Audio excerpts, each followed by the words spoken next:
casa me encanta andar por los centros comerciales y ver todo de Navidad. Y sabes, en nuestra casa hay un pequeño cuadro en una esquinita por ahí donde tenemos el café que dice lo siguiente, y probablemente tú lo has escuchado, y es la siguiente frase: Jesús es la razón de la Navidad. ¿Alguna vez has escuchado eso? ¿Lo has visto? ¿Has visto alguna calcomanía o algo así? ¿Verdad que sí? Lo hemos escuchado.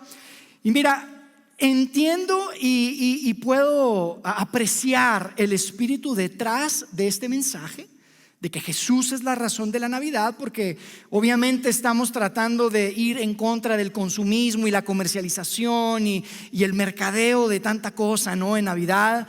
Sin embargo, te quiero decir algo, es interesante esto. Si Jesús estaba en lo correcto, que yo creo que Jesús estaba en lo correcto, siempre estaba en lo correcto, y si los autores de lo que hoy conocemos como el Nuevo Testamento estaban en lo correcto, y yo también creo que estaban en lo correcto, la realidad es que sería más adecuado decir que nosotros somos la razón de la Navidad. Sí, tú y yo somos la razón de la Navidad. ¿Y a qué te refieres? Sí, si no fuéramos el desastre que somos, la Navidad no existiría, amigos. Yo no sé si lo has pensado, pero Dios amó tanto a esta raza rebelde humana que decide moverse hacia el desastre y nos envía a su Hijo para salvarnos. Nos envía a su Hijo para salvarnos. Por eso existe la Navidad, y yo creo que deberíamos de hacer cuadros. Si tú la pasas mal en tu trabajo y no te cae bien tu jefe, un cuadro que diga: mi jefe es la razón de la Navidad. O tal vez: mi suegra es la razón de la Navidad. Suegrita, si me estás escuchando, nada que ver, he escuchado historias, tal vez está escuchando el podcast, tengo que decirle la verdad a mi suegra. Pero mira, la verdad es esa. Tú y yo somos la razón de la Navidad porque Jesús vino para y por nosotros. Esa es una realidad. Sin embargo, es cierto que hay muchas razones por las cuales podemos celebrar, y yo quisiera que hoy y la próxima semana pudiéramos explorar juntos 3 razones por las que podemos celebrar. 3 razones por las que Jesús vino a este mundo y acampó con nosotros. ¿Les parece? ¿Hacemos eso hoy? Tengo mucho contenido que quiero compartir con nosotros, entonces voy a empezar a hablar un poquito más rápido, pero de verdad creo que esto es muy importante, y nuestro espíritu y nuestro corazón es que esto pueda ser parte de la conversación que tengamos durante estas semanas que estamos celebrando la Navidad. ¿Les parece? Quiero empezar con la primera razón el día de hoy, y la primera razón la podemos encontrar en la historia de la Navidad. En la historia de la Navidad. Y no me refiero a la historia de una adolescente que queda embarazada inesperadamente, que estaba comprometida a casarse. Esa historia seguramente la conoces. Quiero hablarte de la historia detrás de la historia. La historia detrás de la historia de la Navidad es una historia que se remonta a 2000 años antes de la primera Navidad, y tiene que ver con una pareja. Su nombre era Abraham y ella Sara, y no podían tener hijos. Y quiero que me aguantes un poquito hoy porque te quiero compartir un poco de esa historia. Esa historia es muy poderosa, y creo que ahí podemos encontrar la primera razón por la que Jesús vino. Ahí podemos encontrar la primera razón por la que tú y yo podemos celebrar. Ellos tenían mucho interés de tener hijos y no podían tener hijos, y vemos que Dios se acerca con ellos y les hace una promesa, y dice así la promesa. La voy a leer y la pongo en la pantalla. Dice: deja tu tierra, tus parientes, la casa de tu padre, y ve a la tierra que te mostraré. Así empieza la historia de la Navidad. Dios hablándole a un hombre, a Abraham. Y quiero decirte, este era un gran asunto, porque en ese tiempo tu parentela, tu tierra, tu pueblo era el único lugar donde podría haber seguridad, donde había haber protección. En otras palabras, Dios le estaba diciendo: por favor, deja todo lo que te da protección, todo lo que te da seguridad, todo lo que te da tranquilidad. Y le dice: a cambio voy a hacer lo siguiente. Dice en el verso 2: haré de ti una nación grande. Seguro has escuchado esta historia. Yo te quiero decir algo. Abraham tenía en este momento como 75 años. Yo creo que con que Dios le hubiera dicho: te voy a hacer abuelo, se hubiera dado por servido.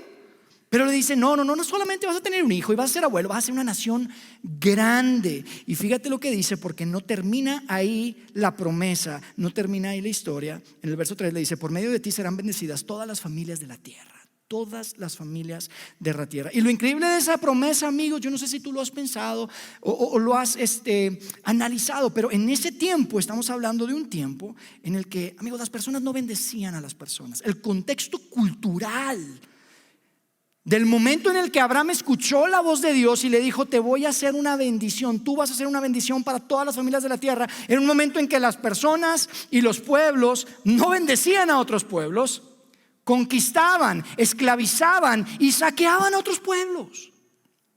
Eso es lo que sucedía en ese tiempo. Es un contexto muy diferente al que hoy probablemente tú y yo conocemos.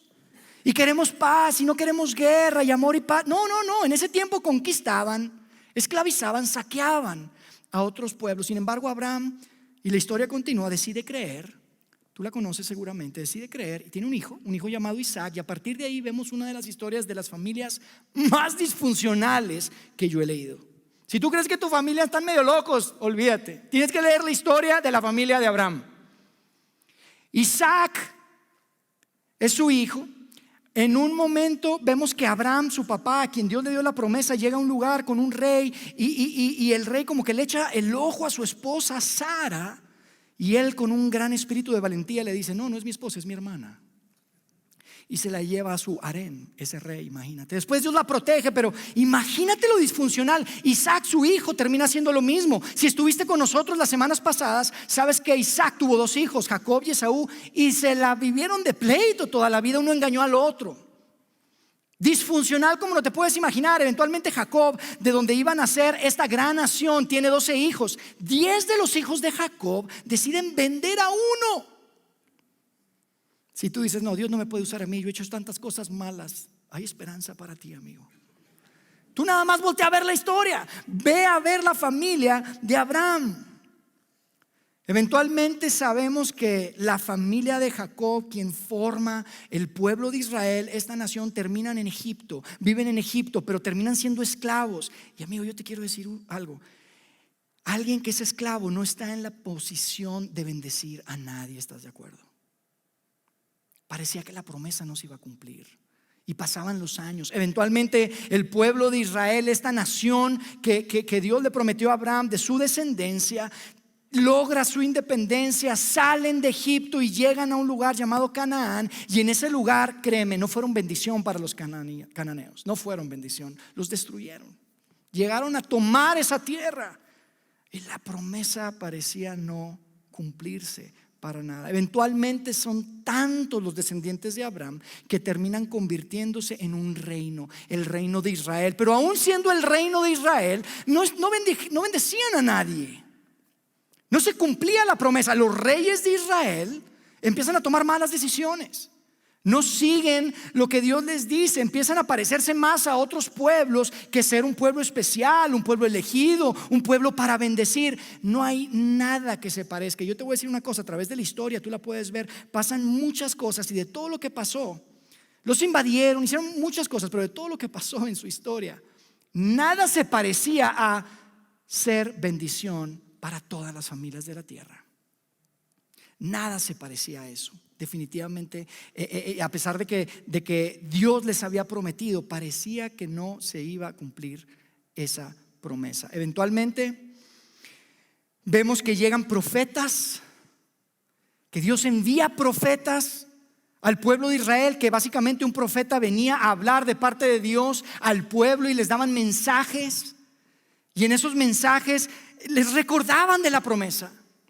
Les decían: no se olviden de la promesa que Dios hizo a sus antepasados. Y te quiero dar un ejemplo de cómo hablaban estos profetas. Este es un profeta llamado Isaías, que escribe lo siguiente. Dice: también te haré luz de las naciones para que hagas llegar mi salvación a los lugares más remotos de la tierra. Y yo me imagino que cuando el pueblo escuchaba al profeta Isaías, decían: profeta, ¿neta? No somos luz ni para nosotros mismos. Dios, discúlpame, pero tu salvación no va a llegar para ningún lado. La gente se burla de nosotros. Estamos invadidos. Ni siquiera tenemos independencia. Israel fue conquistado, fue invadido por los asirios, por los babilonios, por los persas, por los macedonios. Y eventualmente en el año 63 a.C. llega Pompeyo, representando al imperio romano, a Judea, la región donde vivía estos descendientes de Abraham, y toma Jerusalén. Y a partir de ese momento Israel, la descendencia de Abraham, se convierte en parte del imperio romano.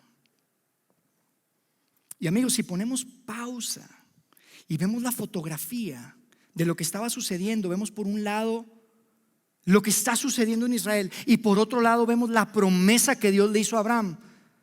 La verdad, amigos, es que todas las familias de la tierra no serían bendecidas por la descendencia de Abraham. No serían bendecidas, no había por dónde.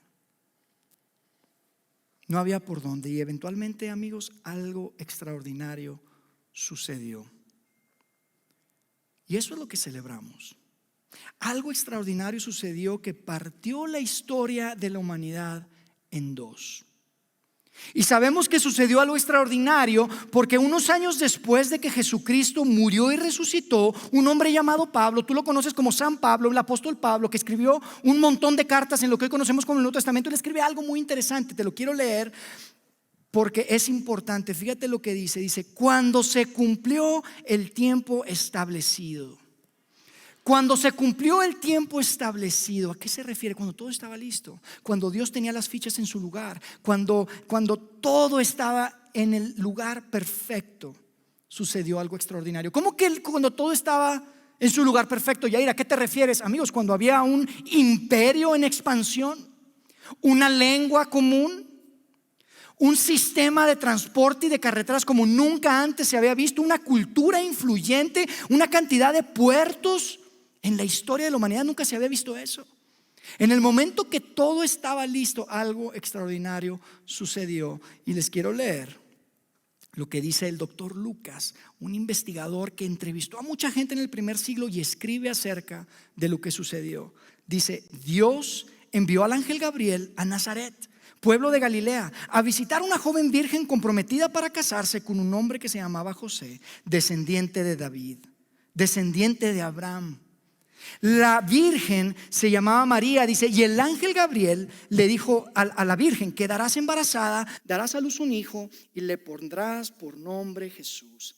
Será un gran hombre y lo llamarán Hijo del Altísimo. Amigos, Jesús nació, llegó un nuevo rey, algo extraordinario sucedió. Y sabes, cuando nació Jesús, Babilonia era inhabitable, Persia estaba decimada, el imperio de Alejandro Magno estaba dividido. En ese tiempo el imperio en turno era el imperio romano. Y en ese tiempo le preguntaras a quien le preguntaras, te diría: Roma es eterna. Roma es para siempre. Nada podrá derribar el imperio romano, pero aún Roma, amigos, tiene que rendirse a los pies de ese bebé que nació hace 2000 años, del Rey Jesús. Y amigos, si preguntamos por qué era necesario, por qué podemos celebrar, porque los reinos de este mundo tienen la capacidad de gobernar a este mundo, pero no de bendecir a este mundo. Y Jesús, amigos, viene a ser el cumplimiento de esa promesa, porque Jesús no vino a gobernar, Jesús vino a bendecir, no un pueblo, no una familia, vino a bendecir el mundo entero. Y eso es espectacular. ¿Y sabes cómo lo sabemos? Porque con su muerte lo garantizó. Amigos, Dios cumplió su promesa a Abraham. Y ahí encontramos la primera razón por la que podemos celebrar.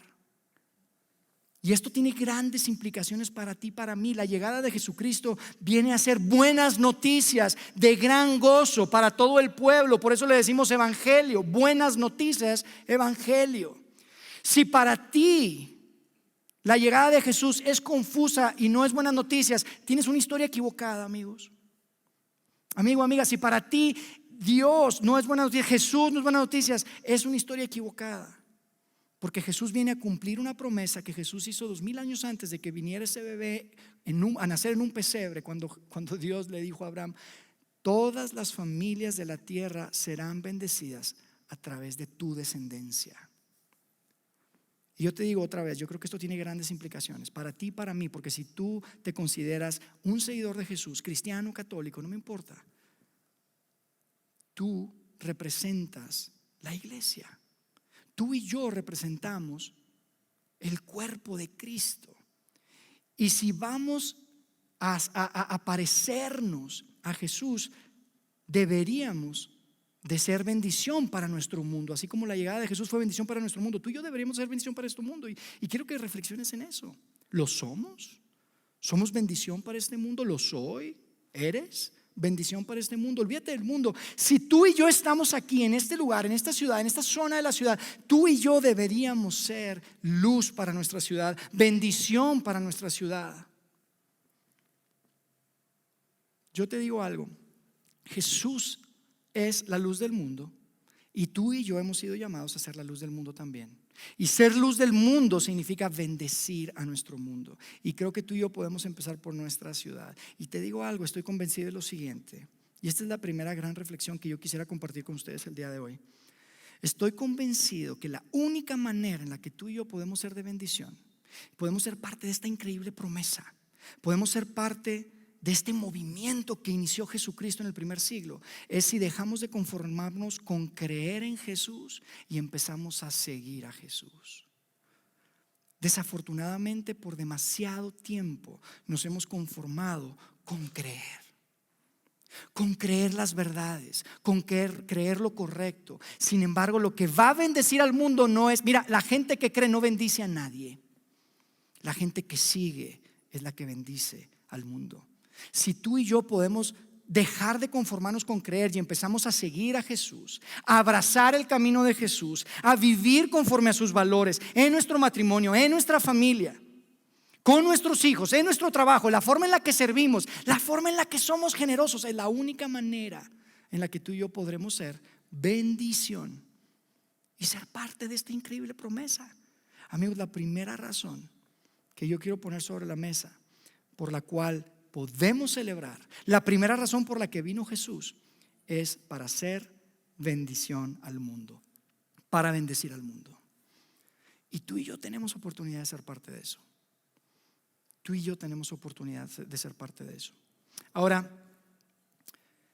yo te digo, para mí es muy, muy emocionante el decirles que lo estamos haciendo como comunidad. Y este es un paréntesis rápido que quiero hacer. Lo estamos haciendo. Yo me siento privilegiado de ser parte de esta comunidad junto con ustedes. Cada vez escuchamos más historias como la que Ulises mencionaba hace un momento. Yo les digo algo, amigos, eso no es normal. Que una niña de 13 años levante a sus papás para ir a la iglesia no es normal. ¿Están de acuerdo? Estamos siendo de bendición para el mundo y lo estamos haciendo juntos. Justo la semana pasada, una persona, un gran amigo que era parte de nuestra comunidad, se fue a vivir a Monterrey y está feliz porque tenemos un campus en Monterrey. Y llega el domingo, antes de que empezamos acá, me manda fotos, me dice, ya llegué a Vidaín, ya estoy saludando a tu hermano, porque está mi hermano y mi familia es de Monterrey. Ya estoy saludando a tu hermano. Y me dice, Yair, yo de verdad te quiero agradecer. Tú no tienes idea de la bendición que Vidaín ha sido para mi vida. Gracias por lo que hacen. Y esas gracias no son para mí, amigos, son para ti, somos para nosotros. Tú y yo tenemos la gran oportunidad de ser de bendición para el mundo, cumplir esa promesa, y esa es una gran razón por la que podemos celebrar. Ahora, probablemente tú estás acá sentado, tal vez estás acá por primera vez o no, pero estás pensando, Yair, suena lindo eso de ser bendición, suena lindo eso de que Jesús viene a ser bendición para el mundo, tú y yo podemos ser bendición para el mundo, me encanta. Sin embargo, Yair, yo tengo que ser honesto contigo, yo a veces necesito una señal. Yo a veces necesito algo que me recuerde que eso es verdad. Yo necesito saber que eso es verdad, porque las circunstancias de la vida, caray, me resulta difícil. Necesito una señal. Yo te digo, no eres el primero en pensar así, amigo. No eres el primero. Yo te quiero ser súper transparente y vulnerable. Yo he necesitado una señal. Hay tantos días, hay tantas etapas, hay momentos en la vida en que necesito recordar que Dios sabe cuál es mi nombre, que sabe qué es lo que estoy atravesando, porque es complicado. Es tan humano, ¿sabes? Es parte de nuestra experiencia humana. Tal es el caso que yo te digo, ni tú ni yo somos los primeros. Las personas que pasaron 3 años conviviendo con Jesús, vivieron algo similar. La última semana de vida del Señor Jesús estaba con sus 12 amigos, de hecho horas antes de que fuera arrestado, y estaban conversando y era un momento muy confuso para ellos. Habían entrado a Jerusalén. Es una escena súper emotiva, seguramente tú la conoces. Si has crecido en un ambiente de iglesia, seguramente has escuchado esa última cena donde Jesús les lava los pies y les está platicando y les está diciendo lo que va a pasar, y ellos tienen una expectativa completamente diferente de lo que va a pasar y lo que Jesús les platica. Y llega un momento en el que uno de los 12 le dice: Señor, solo muéstranos al Padre y ya, o sea, que quede claro. No entiendo, una señal. Necesito saber que estás poniendo atención, Dios, como tú y yo a veces decimos. Necesito que me recuerdes que estás ahí, que sabes lo que estoy atravesando. Solo muéstranos al Padre. Y quiero en un momento leer un poco esa escena. Pero yo te digo, ahí esa noche podemos encontrar la segunda razón. La segunda razón por la que podemos celebrar. La segunda razón por la que la Navidad existe. Además de que tú y yo somos la razón de Navidad, por supuesto, hay una segunda razón y tiene que ver con que Jesús vino para mostrarnos cómo es Dios. Vino para mostrarnos cómo es Dios. Amigos, esto era algo central en su enseñanza. Esto era algo central en su vida, ¿sabes? Y este es un gran asunto, porque esto tiene que ver con la razón por la que muchas personas se alejan de Dios o deciden no creer en Dios, porque tienen un concepto de cómo es Dios y no les hace sentido. Tienen un concepto, unas ideas y dicen: no, eso no tiene sentido. Pero ¿sabes cuál es la buena noticia que te quiero decir el día de hoy? Se puede estar equivocado cuando se trata de saber cómo es Dios. Se puede estar equivocado. Yo sé que este tipo de cosas, este pensamiento de cómo es Dios y cómo se comporta Dios y qué le gusta a Dios y qué no le gusta a Dios, es algo que como que tenemos dentro, es muy humano y es difícil cambiar. Te voy a decir una cosa: se puede cambiar, uno puede estar equivocado. El mejor ejemplo que yo tengo de una persona que tenía una idea clarísima y él estaba seguro que estaba bien en cuanto a cómo es Dios, es Pablo. El mismo hombre del que hablábamos hace un momento, el apóstol Pablo. Este era un tipo que era judío, era súper leído, súper preparado. Y él estaba convencido que sabía cómo era Dios. Él estaba convencido que le quedaba clarísimo qué le gusta a Dios, qué no le gusta a Dios, cómo se puede estar bien con Dios. Pablo, ¿tú sabes cómo podemos estar bien con Dios? Claro, yo sé cómo estar bien con Dios, te respondería. ¿Tú sabes cómo es Dios? Claro, yo sé cómo es Dios, te respondería Pablo. Y Pablo dedica su vida a perseguir a los seguidores de Jesús, porque los seguidores de Jesús eran esta secta rara, él lo tenía en su mente, que va en contra de todo lo que Dios quiere, de todo lo que Dios ama, y los perseguía y los metía a la cárcel. Y de un momento para otro da un cambio de 180 grados. Tú probablemente conoces su historia. Si Pablo estuviera viviendo entre nosotros hoy, en su bio de Instagram, o sea, en su biografía de Instagram, de un día diría: soy el mejor de todos. De los que cumplen la ley, nadie la cumple mejor que yo. Así pondría en su bio de Instagram. De los que cumplen la ley no hay nadie mejor que yo. Yo la cumplo, yo me la sé de memoria, me porto bien, nadie se porta mejor que yo. Y al otro día, de un día para otro, en su biografía diría: de los pecadores, soy el mayor de todos. Un antes y un después. Soy el mejor, nadie cumple como yo, nadie conoce. Y el otro día, ¿sabes qué? Soy el peor. Entonces, ¿qué pasó, Pablo? ¿Qué pasó? ¿En qué momento? Y te diría: sabes, tuve un encuentro con la persona de Jesucristo y eso lo cambió absolutamente todo. Y amigos, es que antes de Jesucristo el mundo estaba adivinando. El mundo estaba adivinando cómo era Dios. La religión trataba de explicarlo. Ustedes saben, eso es la religión. La religión busca explicar cómo es Dios, qué le gusta, qué no le gusta. Y antes de Jesucristo tenían que adivinar. Había mucho misterio y había muchas cosas que hacer. Y aún las religiones paganas, las que no tenían nada que ver con el judaísmo, trataban de explicar y tenían muchos dioses y hacían una cosa y otra. Y Pablo escribe algo increíble que tiene todo que ver con esto, porque en una ocasión le escribe a un grupo de personas que seguían a Jesús en un lugar llamado Colosas. Hoy en día es lo que conocemos, está en el país de Turquía. Hoy en día Colosas, había un grupo de personas y Pablo les está escribiendo acerca de la religión y la ley, qué tienes que hacer y qué tienes que dejar de hacer, y cómo comes y cómo no comes, y que lávate las manos, y les dice: saben, todo eso, amigos, todo eso es como una sombra. No es que esté mal la tradición, no es que esté mal la religión, eso está bien, pero eso es como una sombra. ¿Están de acuerdo que las sombras te dan la idea de algo, pero no? Puedes conocer algo de la sombra de alguien, pero no todo. ¿Están de acuerdo? Ahorita yo no sé si se ve aquí mi sombra, pero me salen unas piernas, pero de 2 metros. Y no soy chaparro, pero no soy tan alto. Pablo les dice, todo eso, la religión, la tradición, es como una sombra. La realidad se cumple en Jesucristo. Jesús con nosotros viene a mostrarnos cómo es Dios. En la primera Navidad llega el original, llega la realidad. Ya no había que conformarse con la sombra, sino con la realidad. Jesús viene a mostrarnos cómo es Dios. Y amigos, siempre habrá algo de misterio, siempre habrá algo desconocido. ¿Saben por qué? Porque Dios se ajusta, se adapta a la capacidad humana que tú y yo tenemos. Sí, dice, oye, no, pero hay cosas confusas. Sí, Dios se adapta a la capacidad. Es como lo siguiente, si tú escuchas la siguiente pregunta: ¿de dónde vienen los bebés? Antes de contestar, la verdad, ¿qué preguntarías? Bueno, ¿quién pregunta, verdad? Si es un niño de 5 años, no le respondes de la misma manera que alguien que tiene 15 o 25 años. Te adaptas, te ajustas a la capacidad de quien está preguntando. De la misma manera viene Dios. Y de hecho yo creo que eso explica mucho de muchas cosas que vemos en el Antiguo Testamento, en la Biblia, porque se adapta a la capacidad. Sin embargo, en la primera Navidad, Dios decide mostrarnos su mejor versión. ¿Saben cuál es la mejor versión de Dios? Él mismo. Él mismo.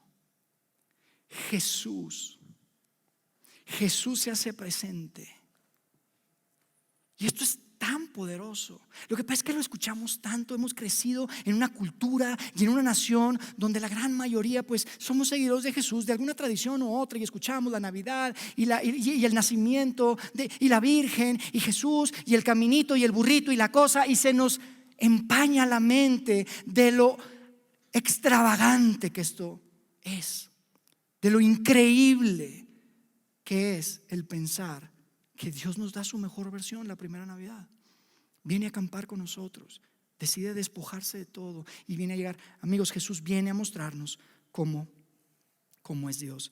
Saben, quiero que leamos de forma muy breve cómo lo presenta Jesús y cómo les explica precisamente a sus 12 mejores amigos, a sus 12 discípulos, con los que pasó 3 años viajando en su ministerio, en el servir a la gente, en el comunicar, en el predicar, en el dar mensajes que traían esperanza. Y quiero que leamos esa escena porque es muy poderosa, que es la escena de las últimas horas de la vida de Jesús, la que mencionaba hace un momento. Porque Jesús estaba a punto de ser arrestado, a punto de que llegaran y lo arrestaran. Y estaban ahí en un lugar cenando. Y Jesús les empieza a platicar y les dice: ¿saben? Alguien de ustedes me va a traicionar. Yo me imagino la escena, el ambiente como estaba. Imagínate eso. Tenían 3 años, eran amigos, habían compartido toda su vida. Compartían día y noche. Uno de ustedes me va a traicionar. Y ellos tenían una cosa, ¿qué está pasando? ¿De qué estás hablando, Jesús? Es más, Pedro se levanta ahí. Si tú conoces algo de Pedro, es de tipo impulsivo. Y dice: Dios, yo doy mi vida por ti. Jesús le dice: Pedro, créeme, viejo, no estás dispuesto a dar mi vida por ti. Ni siquiera vas a poder decir: sí, yo soy parte. Me vas a negar. Es una escena espectacular. Hay tanta emoción, hay tanto drama. Y fíjate lo que sucede. Después de que Jesús le dice a Pedro: Pedro, créeme, no estás dispuesto a morir por mí, les dice: pero no se angustien. Verso 1 de Juan 14. Juan, uno de sus amigos, él estaba ahí, él escribe esto. Dice: no se angustien, confíen en Dios y confíen también en mí. Ustedes saben confiar en Dios, ¿verdad, muchachos? Claro, crecimos como buenos jóvenes judíos, sabemos confiar en Dios. Bueno, así como confían en Dios, quiero que confíen en mí. Y no alcanzamos a ver la seriedad de lo que Jesús estaba diciendo, pero eran palabras que era para que todos se pararan en ese momento y dijeran: Jesús, aquí cruzaste la línea, te pasaste. O sea, me estás diciendo que así como confiamos en Dios, ¿quieres que confiemos en ti de la misma manera? ¿Te estás poniendo al mismo nivel que Dios? Se debieron de haber parado ahí, amigos. Sin embargo, unos días antes Jesús había resucitado a un hombre llamado Lázaro. Tenían razones por cuales deberían de seguir escuchándolo. Tenían razones por las cuales quedarse. Y yo creo que les hacía mucho ruido en la mente lo que Jesús estaba diciendo. Pero decían, pues Lázaro estuvo muerto. No un día, no 4 días. Dicen que olía feo. Y llegó Jesús y lo resucitó, lo trajo de regreso de la muerte. Tenían buenas razones para seguir escuchando a Jesús. Y después Jesús les dice lo siguiente: en el lugar de mi Padre hay muchas viviendas. Si no fuera así, les habría dicho yo a ustedes que voy a prepararles un lugar ahí. O sea, muchachos, donde yo voy, ustedes van a ir conmigo. Y Pedro, cálmate, todavía no, Pedro, porque seguramente Pedro estaba bien emocionado.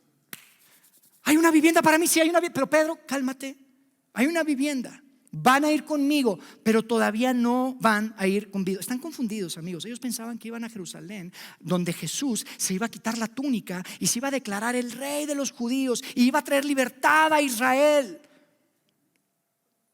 Y Jesús les dice, pues me voy a ir, pero todavía no pueden venir conmigo. Y después les dice lo siguiente: y si voy y se lo preparo, vendré para llevarlos conmigo. Así ustedes estarán donde yo esté. Y Jesús está hablando de su muerte y resurrección, pero ellos están perdidos. ¿Cómo que vas y que vienes, pero no podemos ir contigo? Pero ¿qué está pasando, Jesús?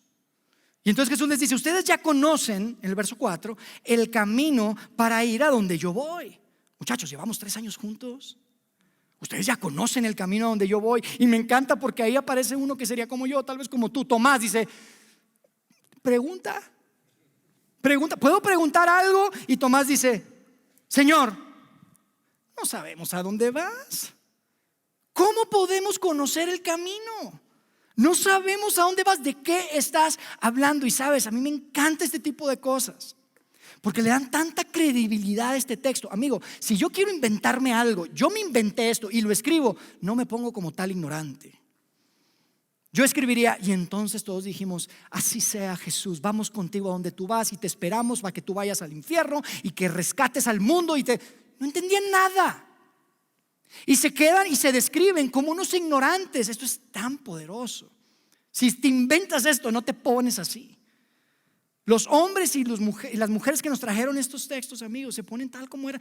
¿Por qué creen que escribió eso? Porque eso fue lo que sucedió. Tomás levantó la mano, dijo, Señor, yo no entiendo nada. ¿De qué estás hablando, Jesús?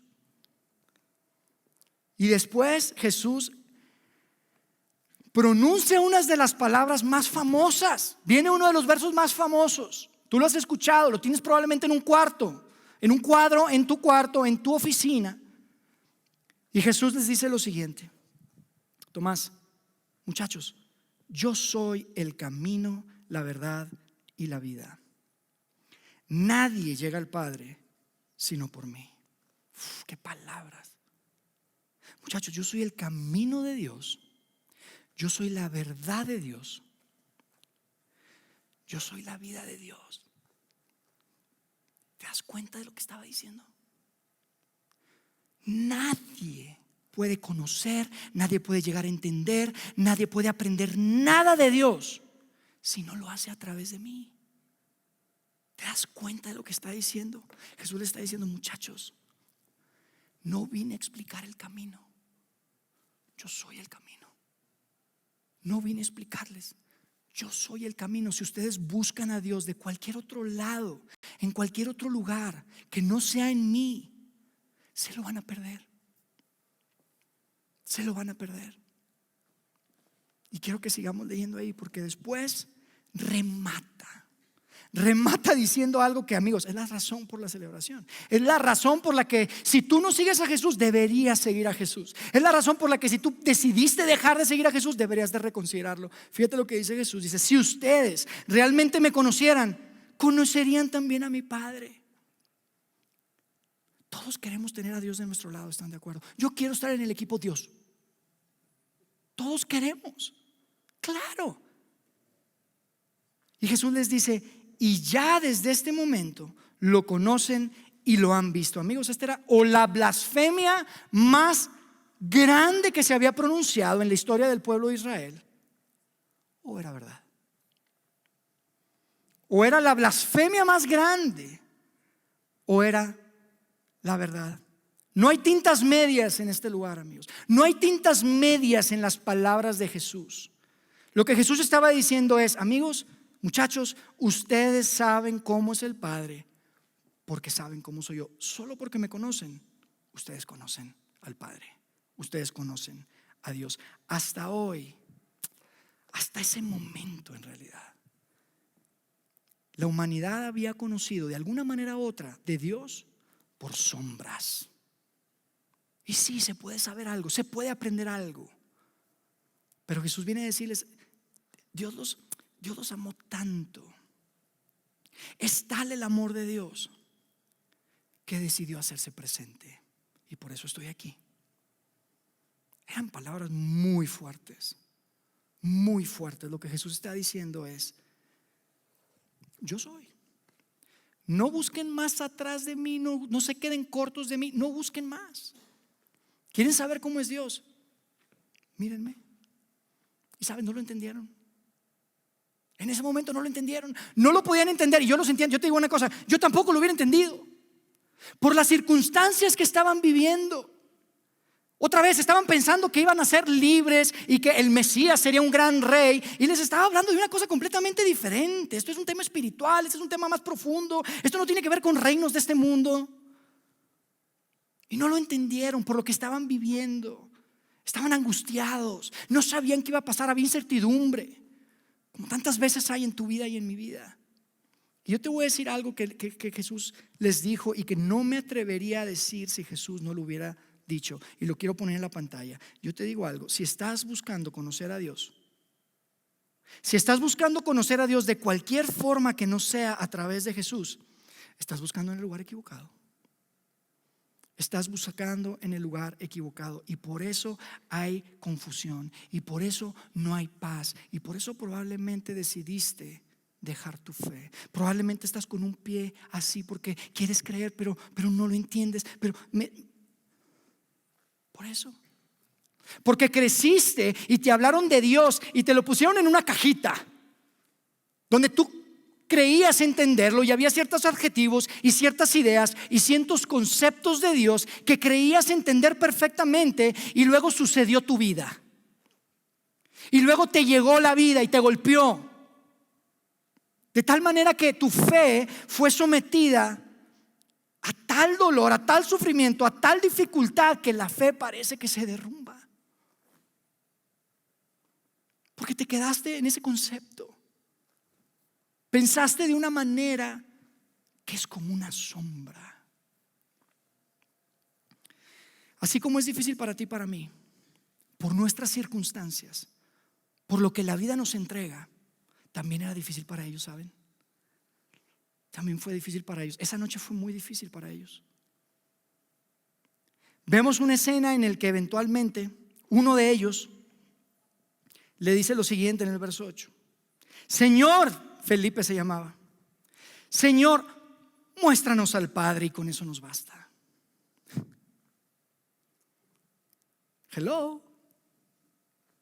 O sea, Jesús, te escuchamos, pero ¿por qué mejor no nos muestras a Dios? Muéstranos al Padre Dios. Y fíjate lo que le responde Jesús: pero Felipe, yo me imagino que lo dijo con amor, ¿sabes? Con unos ojos de compasión. No como que estás, qué bárbaro, 3 años. Sino que le dijo: Felipe, tanto tiempo llevo ya entre ustedes y todavía no me conoces. Y yo creo que lo estaba viendo a los ojos cuando le dijo: el que me ha visto a mí ha visto al Padre. ¿Cómo puedes decirme muéstranos al Padre? ¿Acaso no crees que yo estoy en el Padre y el Padre está en mí? Las palabras que yo les comunico no las hablo como cosa mía, sino que es el Padre que está en mí quien realiza sus obras. Felipe, si lo hice yo, lo hizo el Padre. Si lo dije yo, lo escuchaste de mí, lo escuchaste de Dios. Si yo te lo entregué, te lo entregó Dios. Wow. Pero sabes que no le creyeron. No terminaron de creerles. Yo creo que yo tampoco le hubiera creído. Estás escuchando a una persona, es un humano. Es un cuerpo humano pronunciando palabras que no te caben en la cabeza. Y por más que vieron milagros y que escucharon su sabiduría y que veían tantas cosas, espérame tantito, es que esa es otra cosa. ¿De qué estás hablando, Jesús? No le creyeron. Y es increíble porque, y te voy a decir por qué sé que no le creyeron, porque eventualmente uno lo traicionó, el otro lo negó 3 veces y el resto lo abandonaron. Claro que no le creyeron. Yo te digo una cosa, no abandonas a Dios, no niegas a Dios. O sea, si alguien tiene poder suficiente, no lo niegas. No lo niegas. Ellos no le creyeron. Pero lo que me parece tan interesante, y quiero que te claves en esto, quiero que pienses en esto, amigos, los hombres y las mujeres que no le creyeron esa noche, los hombres que estaban ahí y las mujeres que estaban alrededor, que también eran parte de ese grupo, que eventualmente lo escucharon, vivieron con él, viajaban con él, son los mismos que se aseguraron que todo quedara registrado, que todo quedara documentado, que sus palabras quedaran documentadas, que sus acciones quedaran documentadas, que los milagros quedaran documentados. Se aseguraron que todo quedara documentado. Amigos, no se documentaba mucha cosa en el primer siglo. Lo documentaron. ¿Y sabes por qué lo documentaron? ¿Sabes por qué se dieron a la tarea de replicar estos textos? Y uno escribió y el otro escribió y el otro investigó y investigó a los testigos. Tantas, ¿sabes por qué? Porque después de haberlo visto muerto, lo vieron vivo.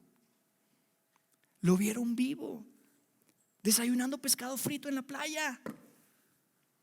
Y ahí fue donde dijeron: ah, caray, ah, caray, ah, caray, Jesús es Dios. Estuvimos viviendo 3 años con el creador del universo. Eso fue lo que experimentaron.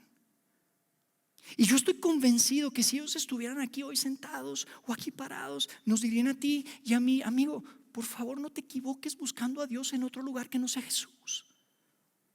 No te equivoques.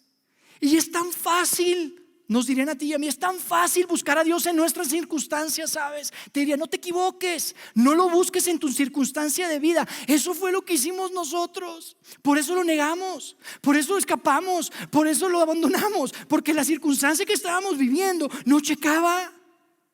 Y te dirían a ti y a mí: ¿sabes? Tampoco lo busques en la tradición. No lo busques en la religión, en la liturgia, en las costumbres que están muy buenas, pero eso es una sombra, son solo pistas. No te pierdas, no te pierdas. No, amigo, te dirían: Dios no es teología, Dios es una persona y se llama Jesucristo. Y te dirían: tampoco te pierdas de buscar a Dios acá adentro, porque es tan fácil, ¿verdad? Es que en mi corazón yo siento. Y es que en mi corazón, en mi adentro de mí yo siento. Y te dirían: el corazón es tan engañoso. Y un corazón herido, como tú lo tienes y como yo lo tengo, por favor, es parte de la experiencia humana, amigos. Y si tú buscas a Dios dentro, en tu corazón, te lo puedes perder. Te lo puedes perder. La segunda razón de la celebración es que Jesús vino a ilustrar, a mostrar y a comunicar a Dios. ¿Cómo es Dios? ¿Qué es lo que le gusta a Dios? ¿Qué es lo que quiere Dios? ¿Qué es lo que ama a Dios? ¿Cómo estar bien con Dios? Jesús viene a ilustrar, a comunicar y a mostrarnos al Dios del universo. Se despojó de todo.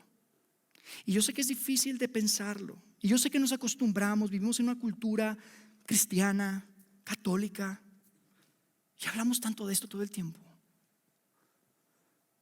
que yo quisiera que hoy cerráramos escuchando una canción. Y quiero que hagamos un ejercicio, y le voy a pedir a la banda que por favor pase y se preparen, porque quiero que escuchen esta canción de una manera diferente. Quiero que escuchen esta canción pensando en que lo que se está cantando de Jesús se está cantando del creador del universo. Que las letras que aparecen en esa pantalla representan el que hizo los cielos, la tierra, que hizo absolutamente todas las cosas, que te creó a ti, que me creó a mí. Ese Dios todopoderoso Si tú te preguntas, ¿cómo es que Dios ama? ¿Cómo se siente Dios? Quiero que respondas estas preguntas mientras estás escuchando la letra de esta canción. ¿Cómo reacciona Dios cuando lo traiciono? ¿Cómo reacciona Dios cuando me equivoco? ¿Cómo me ama Dios cuando yo no lo amo a Él como debería amarlo? ¿Cómo es Dios? ¿Cuál es su carácter? ¿Cómo ama? ¿Cómo perdona? Yo creo que va a ser un gran ejercicio. Escuchemos.